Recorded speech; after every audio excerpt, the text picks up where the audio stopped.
आईच्या इकडं राहून झाल्यानंतर आता जायची वेळ आली होती, त्यामुळं म्हटलं चला सकाळी सकाळी थोडंसं आपण व्हिडिओ काढून घेऊया. त्या माझ्या आईन ते शेतात राहते, तर शेतात कसं सगळं छान वाटतं, सगळीकडे हिरवळ वगैरे. तरी अजून पाऊस नाही म्हणून थोडंसं हे वाटतं. आणि हे माझ्या आईचं आणि त्यांचं घर म्हणजे मागून असं छान दिसतं आणि तेच ढोरं वगैरे राहतात आणि झाडं ते सगळं एवढं छान वाटतं. आणि पाऊस पडल्यावर तर इतकं सुंदर वाटतं ना.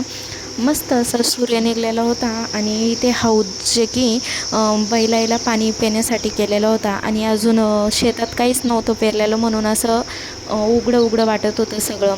आणि मग शेवटी आम्ही यायला निघालो. घरी आल्यानंतर ओवीला भूक लागली होती, म्हणून मी इथं तिला बनाना पॅनकेक बनवला आहे. याची रेसिपी मी तुम्हाला अगोदरसुद्धा सांगितलेली आहे. काही नाही, फक्त गव्हाचं पीठ आणि बनाना घ्यायचा आणि त्याच्यात थोडंसं दूध आणि थोडीशी साखर टाकायची, ती मिक्सरमधून फिरून घ्यायची आणि असे मस्त सॉफ्ट असे इथं बनाना पॅनकेक तयार होतात. इथे ओवी तिच्या हाताने खाऊ राहिली, कारण ते एवढे सॉफ्ट असतात, लेकराला इझिली ते खायला सोपे जातात आणि टेस्ट पण खूप छान येते. तिने तिचं इथं खाणं फिनिश केलं. त्यानंतर तुम्ही घरात पसारा पाहू शकता. भरपूर दिवस झाले असंच राडा आहे, म्हटलं आज आवरायला घ्यावा. आणि असं पसारा बघून खरंच हातपाय असे गळून जातात, असं वाटतं आता कधी आवरण आणि कधी नाही. ते बघल्याक्षणी असा दम भरल्यासारखा होतो, पण म्हटलं चला एक एक केलं तर होईल, कारण की गावाकडून आल्यापासून असाच तो पसारा होता आणि त्या गव्हाच्या गोण्यासुद्धा अशा मधात पडलेल्या होत्या, म्हणून शेवटी त्याला आज म्हटलं हातभार लावून घेऊया. आणि ओवीचं जे क्लॉथ ऑर्गनायझर आहे, जे की मी तुम्हाला दाखवलेलं आहे मागेसुद्धा एका व्हिडिओमध्ये, तर ते आता गावाकडे गेल्यामुळे त्यात सगळे उंदराच्या लेंड्या वगैरे झालेल्या होत्या, म्हणून मग ते सुद्धा आज मी क्लीन करायला घेतलं. तर इथं ओवीचं असं मध्ये मध्ये करणं सुरू होतं. माझ्या अगोदर तिलाच ते घासायचं होतं, भरपूर असं खराब झालेलं होतं ते. मी घेतल्यापासून त्याला अजूनसुद्धा घासेलं नव्हतं, नुसतं पुसून घेतलेलं होतं. पण घासायचं म्हणून आज त्याला बाहेर आज तो मुहूर्त लागला, कारण त्यात एवढ्या उंदराच्या लेंड्या आणि सगळ्या तिच्या कपड्याचा वास येत होता, म्हणून म्हटलं चला आज त्याचा मुहूर्तच काढूया. म्हणून मी इथं घासायला बसले, तर ओवीचं असं मागून लटकणं सुरू होतं.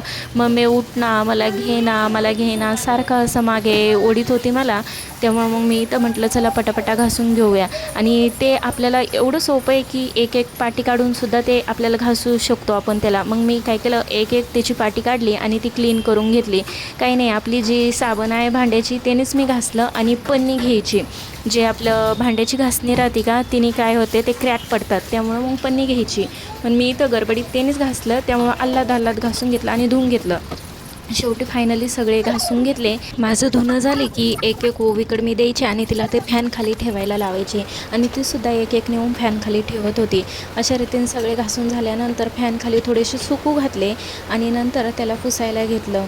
स्वच्छ असं पुसून घेतल्यावर म्हटलं चला आता लावायला घेऊया. लावायलासुद्धा सोपं आहे. त्याला अशा छोट्या छोट्या काड्या आणि अशा आडव्या पाट्या आहे, जे जसं तुम्हाला व्हिडिओत दिसत आहे तसं ती काडी अशी पॅक करून घ्यायची, जेणेकरून ते निसटणार नाही.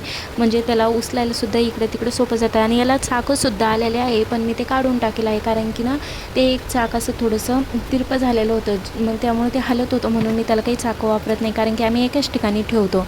असं पॅक असं लावून घ्यायचं, जेणेकरून ते पडणार नाही.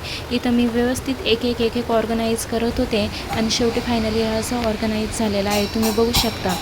त्यानंतर त्याचं जे कापड आहे का, ते सुद्धा मी इथे लावायला घेतलं. पहिलं त्याला क्लीन केलं, भरपूर दिवस झाले त्यालासुद्धा धूळ बसलेली होती, म्हणून त्याला लावायला घेतलं. लावल्यानंतर त्याचा लूक असा काहीसा दिसतो. छोट्या बाळाला आवडायसारखी डिझाईन आहे. तुमचं बाळ जर छोटं असलं आणि त्याचे कपडे लवकर सापडत नसेल, तर तुम्हीसुद्धा असं क्लॉथ ऑर्गनायझर मागू शकता, कारण की छोट्या बाळाचे कपडे लवकर सापडत नाही. आणि ओवीचे एवढे सारे कपडे होते, त्यानंतर मी त्याच्या घड्या घालून ते लावायला घेतलं.